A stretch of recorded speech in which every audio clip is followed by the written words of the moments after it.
Welcome to SVG-TV News for Wednesday, August 13th, 2014. I am Jennifer Richardson with the details. As the Ministry of Health, Wellness and the Environment continues to monitor global developments on the deadly Ebola virus, the total number of cases of the Chikungunya virus here now stands at 700. Head of the National Surveillance Committee, Rosamond Adams, in an interview with SVG-TV News earlier today, notes that SVG has seen a spike in the number of Chikungunya cases, which he says is due mainly to the rainy season.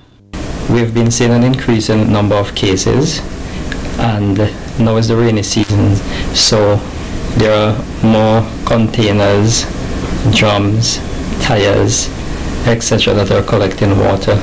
It means that the mosquito has more places to breed in. It therefore puts people at greater risk of contracting the Chikungunya virus. Dr. Adams is urging Vincentians to take all the precautionary measures to avoid contracting the virus. We continue to advise the Vincentian public, be it at work or be it at home, that you need to keep your surroundings clean.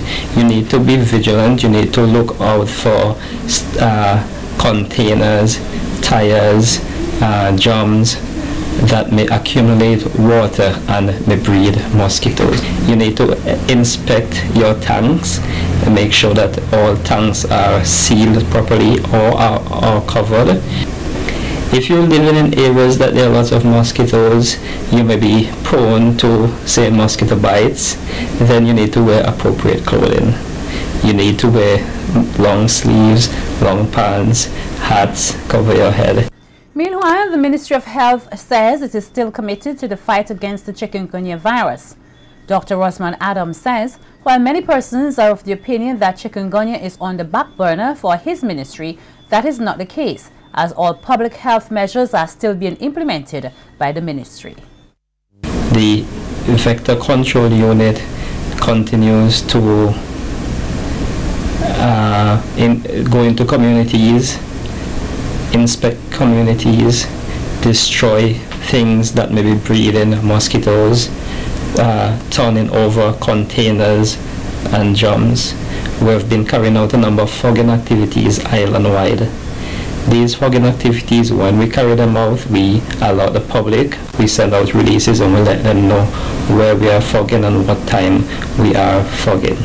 Dr. Adams says in order to eliminate the Chikungunya virus completely, the source of the problem must be targeted and dealt with. The fight against Chikungunya is a difficult one. As we know, it is transmitted via the bite of the Aedes aegypti mosquito. And therefore, in order for us to have a decrease in the number of cases of the Chikungunya virus, we therefore have to decrease the mosquito population. In order to decrease the mosquito population, we therefore have to work a lot on source reduction. So we have to decrease the breeding of this mosquito, and also at the same time we have to destroy the adult mosquitoes. And Dr. Rosamond Adams is reminding Vincentians that the fight against Chikungunya is also a fight against dengue, as the Aedes aegypti mosquito is the cause of both viruses.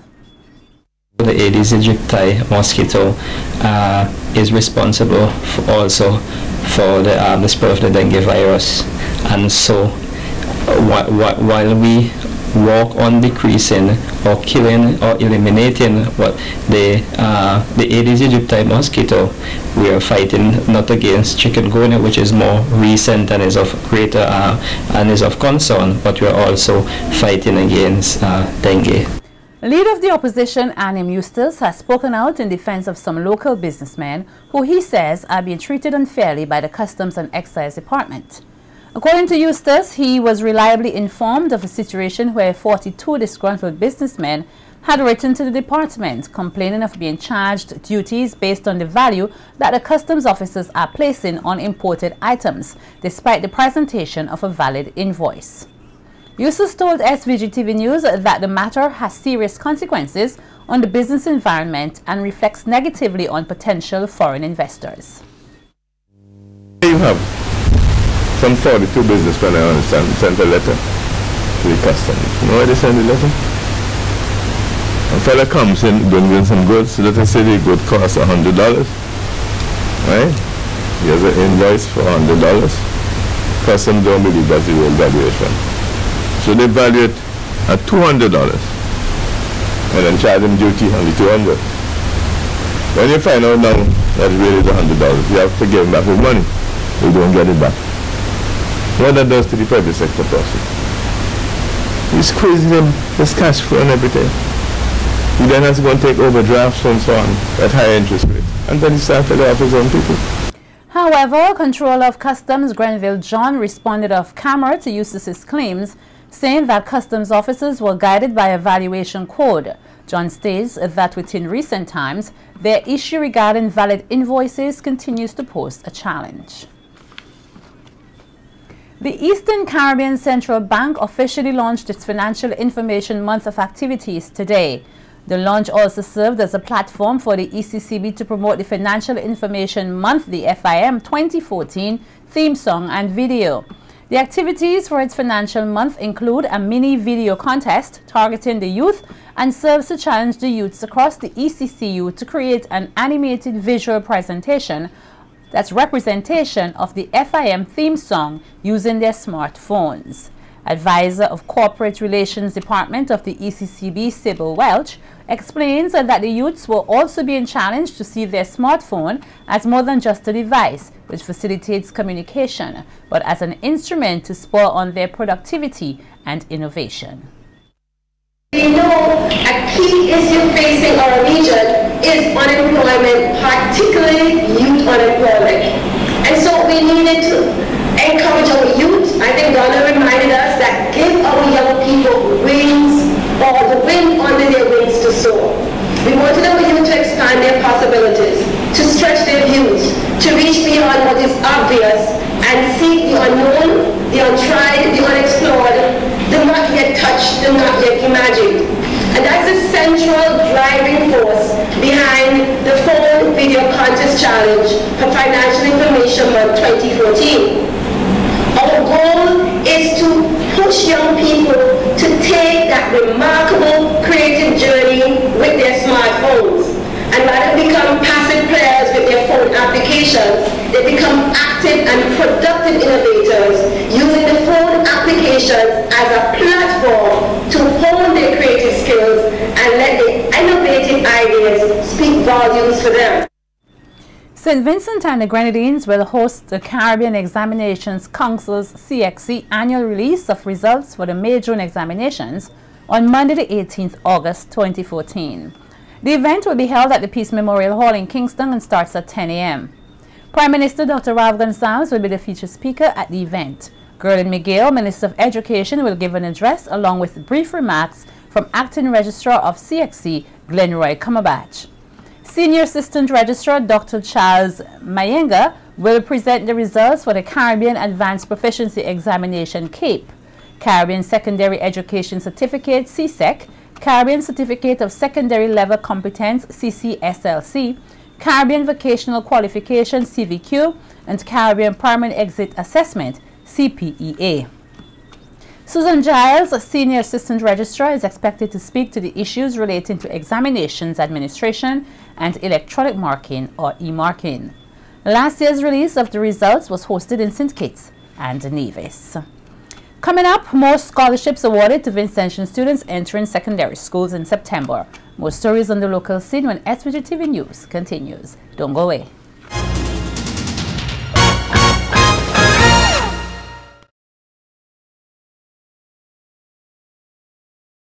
Welcome back. Persons using Viber and similar applications on their handheld devices are being told not to worry about their service provider blocking these applications.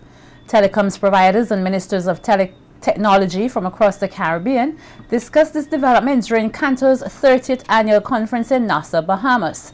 And Director of Telecommunications, Dr. Gerald Thompson, says it is illegal for mobile telecoms providers in the OECS to block such services, as has been done in some Caribbean countries.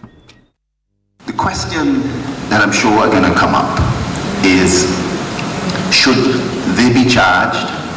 Well, probably they should be, but the question is how.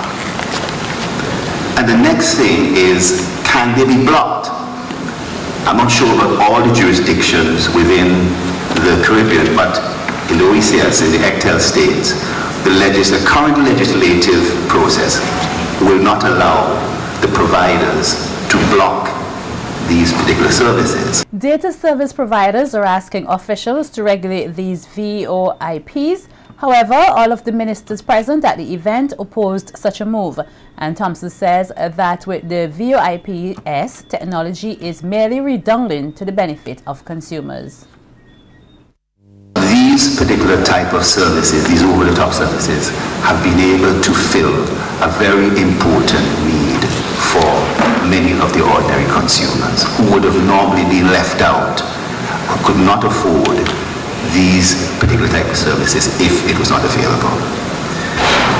It is true too that there was a recent study, Technology Marketing Corporation, the MTCNet study, indicated that by 2015, 58% of broadband networks will be used by services provided by OTT. Canto is a non-profit association made up of operators, organizations, companies, and individuals in the information communications technology sector. That report was filed by Vincentian journalist Kenton Chance for SVG-TV News. For the third consecutive year, the SVG Solidarity in Action is awarding educational scholarships to children of workers and farmers in St. Vincent and the Grenadines. Deputy Chair of SVG Solidarity in Action Incorporated, Noel Jackson, says in 2011 they were only able to award 5 bursaries of $500 each, while in 2012 2 full scholarships were awarded, and in 2013 2 scholarships along with assistance were given to 3 students. This year we are giving 3 scholarships. The reason being that in 2012 we had a withdrawal of 1 person from the scholarship award that we had given out. But we had a special situation this year, and we have got to look at this from here on, because this year we had a situation where one of the recipients basically came 700 plus as it relates to gender. But there's another child who came 84th as it relates to gender.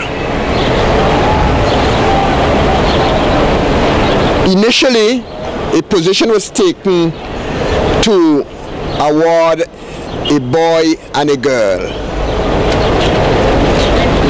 We have to review this position. Jackson says thus far the Solidarity in Action has spent approximately $10,000 on the education of the children of the main stakeholders of the Solidarity in Action Incorporated. And we only started actually in 2011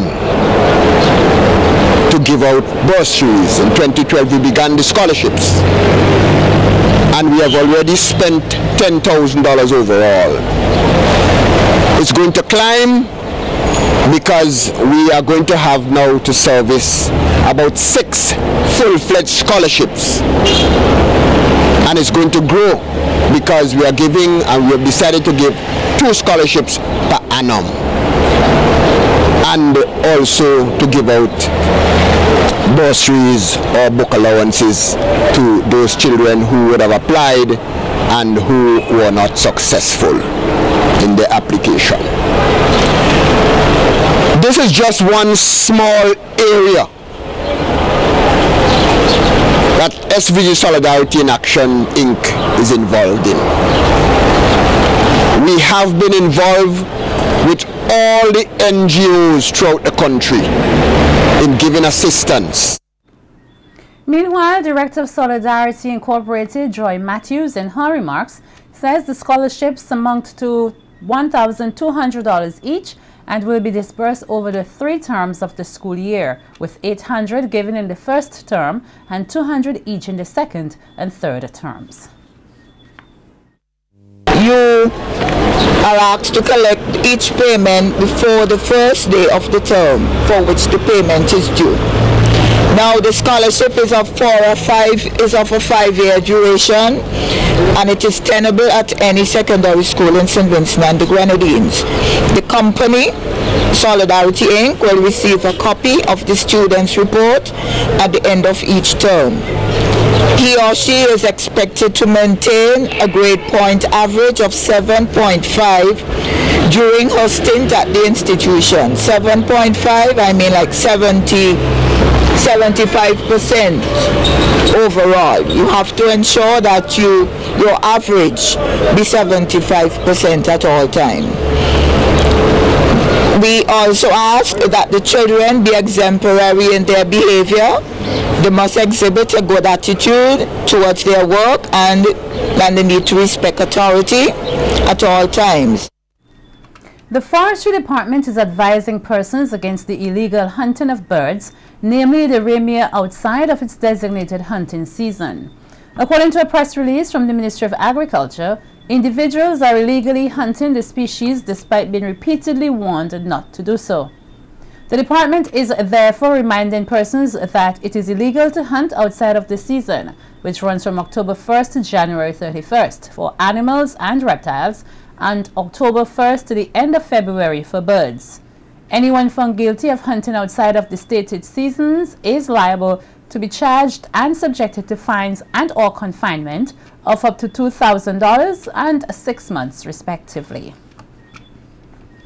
An 8-month jail term was yesterday handed down to Kimron McDowell, 21 of Murray's Village, by Senior Magistrate Ration Brown Matthias after he was convicted on 3 separate charges of damage to property, assault, and theft of $231. The property of Anthony Bullet Brown, a resident of the Lewis Punnett home in Glen. The court heard that on May 28, 2014 at 11:30 a.m., Brown was standing in the vicinity of Little Tokyo bus terminal, and it was during such time that McDowell approached Brown and pulled a black bag he was carrying which contained the cash along with other items. Brown fell to the ground and damaged 2 of the fingers on his right hand. Dexroy Crease, 27 years, and Corey Pierre, a 30-year-old female, both of Camden Park, have been jointly charged by the Kittels police for theft. The duo are accused of entering the premises of Alex Williams, a businessman of Camden Park, on July 29th and stole 12 meters of copper wire. They were both escorted to the Kingston Magistrate Court on Monday, August 11th, before Senior Magistrate Brown Matthias, and pleaded guilty to the charges. They were ordered to pay compensation of EC $1,120, $700 to be paid forthwith, or face 1 month in prison. The balance is to be paid by September 9th, or another 1-month jail term will be imposed.